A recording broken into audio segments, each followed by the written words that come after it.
দেখলাম বগুড়ার যুবক প্রেম করেছে, এই প্রেমিকাকে সম্পদ টাকা পয়সা দেওয়া লাগে, হোটেলে নিয়ে খাওয়ায়, তার পাশে টাকা অপচয় করে, মা জমিটা নামতে পারে না।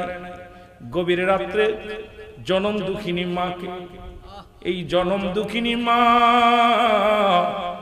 এরে আমার নবীজি বলছে জান্নাতের গায়ে দুটি দরজা, একটা দরজার নাম তোমার মা, আর একটা দরজার নাম তোমার বাবা। এই পৃথিবীর মধ্যে নবী বলছে সাহাবীরা রে, তোমরা কেউ কি কবুল হজের সব পাইতে চাও? সাহাবীরা বললেন ইয়া রাসূলুল্লাহ, ইয়া হাবিবাল্লাহ, কে বানা চায়? নবী বললেন তোমাদের বাড়ি যাদের আব্বা মা জিন্দা আছে, যাদের মা বাপ জিন্দা, বাড়িতে সালাম দিবা, আসসালামু আলাইকুম মা, আসসালামু আলাইকুম বাবা। তোমার আমলনামায় একটা কবুল হজের সব লেখা হয়ে যাবে। একটু জোরে বলা যাবে না? সাহাবীরা কাঁদতে, নবী গো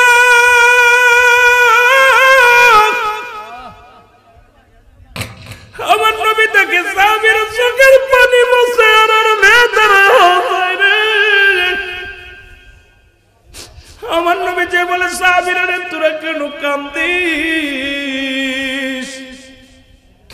সাহাবীরা বলে হুজুর এক সপ্তাহ আগে মারে বিদায় করে দিছি, দুদিন আগে বাবারে বিদায় করে দিছি, এক মাস আগে বাবা মারে বিদায় করে দিছি। এই আমলটা যদি আগে জানতে পারতাম, নবী গো এত বড় নিয়ামত থেকে আমরা বঞ্চিত হয়ে গেছি। আজকে দুনিয়া আমাদের বাবা নাই মা নাই, সালাম দিতে পারলাম না, এই নেকিটা হাসিল করতে পারলাম না। আমার নবী কয় সাহাবীরা রে তোমরাই বুঝিয়েছি, আমি নবী তোমাদের মতে আমি নবী যখন মায়ের গর্ভে 6 মাস বয়স বাবারে হারাইছি, 6 বছর বয়সে মারে হারাইছি, 6 বছর 6 মাস বয়সে দাদারে হারাইছি। এই দুনিয়া আমার মতো এতিম কেউ নাই। আল্লাহ ডাকতে বলে জিবরিল রে আমার নবীর চোখেও পানি, সাহাবীদের চোখেও পানি। সাহাবীরাও কান্দে, আমার হাবিবও কান্দে রে। জিবরিল দৌড়ে আজা আমার নবীর শিখায়, যাদের আব্বা নাই যাদের মা নাই তারা যেন এই দোয়াটা করে, রব্বির হামহুমা কামা রব্বায়ানি। যাদের আব্বা আম্মা নাই আমার সাথে জোরে জোরে বলেন রব্বির হামহুমা কামা রব্বায়ানি সগীরা। জোরে জোরে চিল্লায়া বলা যাবে না আল্লাহু আকবার। মায়ের নবী ডাকতে বলে সাহাবীরা রে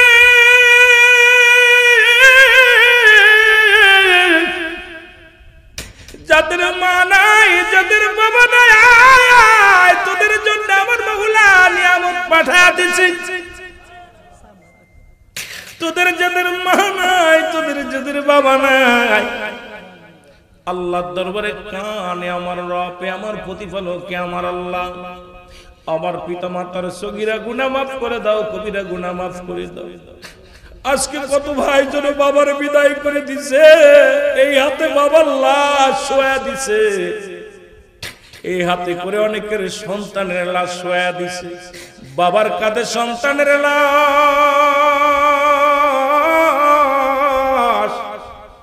সন্তানের কাঁধে বাবার লাশ। এই পৃথিবীর মধ্যে লাশ বহনকারী ব্যক্তি জানে বাবার লাশটা কত ভারী, মার লাশটা কত ভারী। আমি আপনি বুঝবো না, যারা জানে এই পৃথিবীর মধ্যে যারা মারে গোরস্থানে নিয়ে গেছে, বাবারে গোরস্থানে নিয়ে গেছে, সেই ভাই জানে বাবা মা কত বড় নিয়ামত। জোরে জোরে চিল্লায় বলা যাবে না ঠিক কি না? এরে বগুড়ার জমিনে মা জননী, জনম দুঃখিনী মা, ওই জনম দুঃখিনী মা মাকে টুকরা টুকরা করে মেরে কুড়াল দিয়া জবাই হত্যা করে আলমারির মধ্যে করা কোট মেরেছে, খাটের মধ্যে করা কোট মেরেছে, দরজায় করা কোট লাগাইয়া সকালবেলা যখন প্রশাসনের লোক এসেছে, আজকে দেখে বড় আশ্চর্য হয়ে গেলাম। বলতেছে গভীর রাত্রে ডাকাত এসেছিল, আমার মাকে কুবায়া মেরে ফেলেছে, মাকে মেরে ফ্রিজের ভিতরে রেখে দিচ্ছে। ওর মাকে, যে মায়ের ঋণ কোনোদিন শোধ হবে না, মায়ের পায়ের তলে তোর জান্নাত রে বাবা। ও বাবা, মা বাবার পায়ের তলে তোর জান্নাত। মা যদি দোয়া করে, পৃথিবীর কোন মোল্লার দোয়া কবুল যদি না হয়, তোর আব্বা মা যদি দোয়া করে, পৃথিবীর কারেন্টের বিদ্যুৎ মিস করতে পারে, কিন্তু আল্লাহর দরবারে বাবা মার ফরিয়াদ কবুল হতে দেরি হয় না। জোরে বলেন ঠিক কিনা? আর একটু জোরে জোরে চিল্লায়া বল আল্লাহু আকবার। এবার বলছে আমার মাকে মেরেছি, ফ্রিজ থেকে উঠাইয়া আমার মাকে দেখে কুড়ালের কোপ। মা, ওই ছেলে আবার সংবাদ সম্মেলন মানুষের সামনে ইন্টারভিউ দিতেছে, দেয়া পর স্বীকার গেছে, হ্যাঁ আমি আমার প্রেমের টানে, ওই নারীর টানে ওই মেয়েটাকে বিয়ে করে আনতে চাই, মেয়েটাকে আমি চাই। মা বাধা হয়েছিল, মাকে চির বিদায় করে দিছি। আরে যুবক, নারীর কারণে, প্রেমিকার কারণে তুই জান্নাত হারায় ফেললি। ও দুনিয়ার মানুষ, আর মা বাবার দোয়া যে কি বিফলে যায় না তার প্রমাণ আমার নবীজি। হযরত আলকামা নামের একজন সাহাবী ছিল, রাসূলুল্লাহর সাহাবী। জোরে বলো আল্লাহু আকবার। রাসূল পাক সাল্লাল্লাহু আলাইহি সাল্লামের কাছে খবর আসলো, ইয়া রাসূলুল্লাহ, ইয়া হাবিবাল্লাহ, নবী গো, আপনার আলকামা মৃত্যু শয্যায় সজ্জিত, কিন্তু মৃত্যু হয় না, সে তো মরণের পেয়ালা পান করে না, তার কালেমা নসিবে হয় না। নবী বললেন, সাহাবীরা তোমরা দৌড়ায়া যাও, আমার আলকামার চারিপাশে বসে বসে সূরা পড়ো, কুরআন তেলাওয়াত করো, কালেমা পড়াও, কালেমা শাহাদাত পড়াও। আমার আলকামা যদি কালেমা না পড়ে দুনিয়া থেকে বিদায় হয়ে যায়,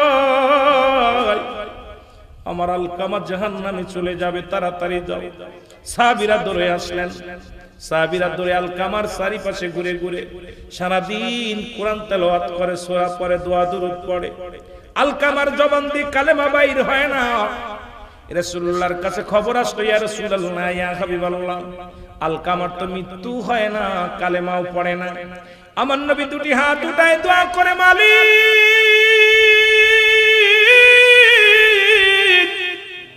তুমি আমার আলকামারে মাফ করে দাও। আল্লাহ, আমার আলকামারে তুমি ক্ষমা করে দাও। আমার আল্লাহ ডাকতে বলে, হাবিব হাতটা নামায় নাও, আজকে আমি কবুল করতে পারছি না আপনার ফরিয়াদ, কারণ এই দুনিয়ার মধ্যে জনম দুঃখিনী মা জিন্দা, ওই মা ফরিয়াদ করেছে আমি মাওলার কাছে রে, আমি মায়ের দোয়া কবুল করে ফেলেছি। তোমার আলকামার জবান দিয়া কালেমা বাইর হওয়া সম্ভব হবে না। জোরে জোরে চিল্লা বলা যাবে না আল্লাহু আকবার। আল্লাহর নবী দৌড়ে গেলেন, যুবক কত মারে কষ্ট দিছি, বউকে খুশি করতে যা, বাবারে কষ্ট দিছি, আমি তোদের পায়ে ধরে বলে যাই, যদি জান্নাত পাইতে হয় রে, গভীর রাত্রে মার পা ধরে পড়ে থাকবি, বাবার পা ধরে পড়ে থাকবি, যতক্ষণ পর্যন্ত মা তোরে মাফ না করবে, বাবা তোরে মাফ না করবে। পায়ের মধ্যে পড়ে কাঁদবে আর বলি, মা মা গো, আমি তোমার কলিজার টুকরা, ভুল করেছি, আমারে তুমি মাফ করে দাও। বাবার পায়ের মধ্যে পড়ে মাফ চা। এই মা বাবার কাছ থেকে ক্ষমা না চাইয়া যদি দুনিয়া থেকে তোদের বাপ মা বিদায় হয়ে যায়, ওরে কিয়ামতের ময়দানে জাহান্নাম ছাড়া কোনো গতি নাই। জোরে জোরে চিল্লায়া বলা যাবে না আল্লাহু আকবার। আর একটু জোরে জোরে চিল্লায়া বলা যাবে না আল্লাহু আকবার। আমার যুবক বন্ধুরা, দিলের কান্ডা লাগা শোনো, আবার যুবক বাবারা দিলের কান্ডা লাগা শোনো, রাহমাতুল্লিল আলামিন চলে গেলেন, আলকামার বাড়িতে চলে গেলেন। সালাম দা, আসসালামু আলাইকুম ইয়া আহলাল বাইত। ভিতর থেকে আওয়াজ আসে, আলাইকুম আসসালাম। কে? আমার নবী ডাকতে বলে, মা গো, আমি রাহমাতুল্লিল আলামিন, আপনার কদমের মধ্যে আসছি মা। কেমন নবী গো? নবী বলতেছে, মা গো, আমার আলকামা জীবনে এমন কি ভুল করেছিল, আমার আলকামা এমন কি কষ্ট দিয়েছিল, কেমন কি অন্যায় করেছে। মা নবী ডাকতে বলেন, ও মা, আমার আলকামারে আপনি মাফ করে দেন। মা ডাকতে বলে, নবী গো, আমার আলকামা জীবনে এত কোনো ভুল করে না, আমার আলকামার উপরে আমি রাজি হতে পারি নাই, খুশি হতে পারি নাই। আমার আলকামা সারা জীবন বোর কথা শুনতো, আমার কথাকে মূল্যায়ন করতো না। আমার আলকামা সারা জীবন বউ যে পরামর্শ দিত সেই পরামর্শ শুনতো, বউয়ের কথা মতো চলতো। আমি মাকে বিশ্বাস করতো না, আমি মায়ের কোনো পরামর্শ শুনতো না। আমার মনে বড় ব্যথা, আমার মনে বড় কষ্ট। এই জন্য আল্লাহর কাছে ফরিয়াদ করেছি, আল্লাহ যেন ওরে মাফ করে না। জোরে জোরে চিল্লায়া বলা যাবে না আল্লাহু আকবার। রহমতের নবী ডাকতে বলে, মা, মা গো, আমার আলকামা মৃত্যু সজ্জায় সজ্জিত, কত কষ্ট হয়, মা গো, তুমি মাফ করে দাও, না হয় মৃত্যু যন্ত্রণায় লাগু পাবে না। আমার নবীজি বারবার বলতে লাগলেন, আলকামার মা কয় না, আমি মাফ করব না।